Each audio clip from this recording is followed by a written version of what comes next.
Hey, how's it going? Roby here. Welcome back to the channel.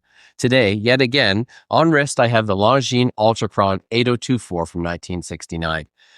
Over the last few years, I've had the opportunity to get hands-on with a number of Longines timepieces, things like the HydroConquest GMT, the Flyback, the Zulu Time, and more.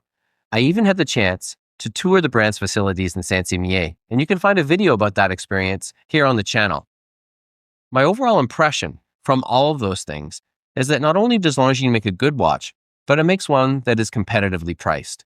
The Longines Conquest 38 is no exception. So why don't we take a closer look?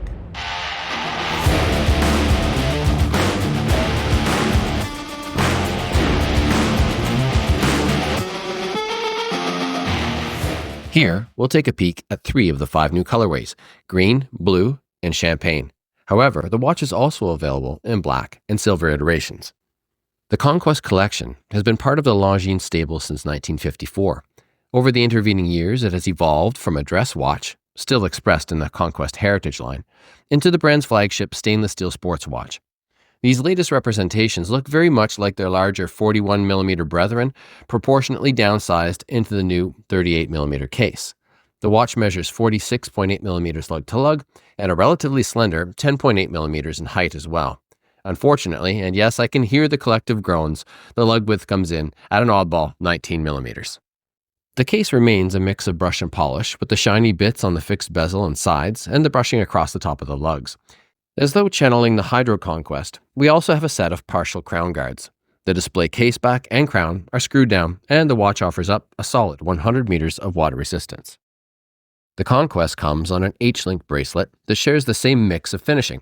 It is attached with a butterfly deployant mechanism. To aid in the sizing, there are 2 half links on either side. There is, however, no method for comfort adjustment, and the spring bars are standard rather than quick release. Of the 5-dial variants, I find myself attracted to the champagne out of the gate. I do like the tones of green and blue used in the other 2 watches featured here. However, the champagne feels slightly more sophisticated. All 3 have sunray texturing and look great in different light. The applied hour markers are wedge-shaped and beveled on all 4 edges. In conjunction with the sector-styled chapter ring, the indices focus your attention toward the center of the dial. There is a date fixture at 6, color-matched in the blue dial but not in the others, and the hands are Dauphine with an elegant needle seconds.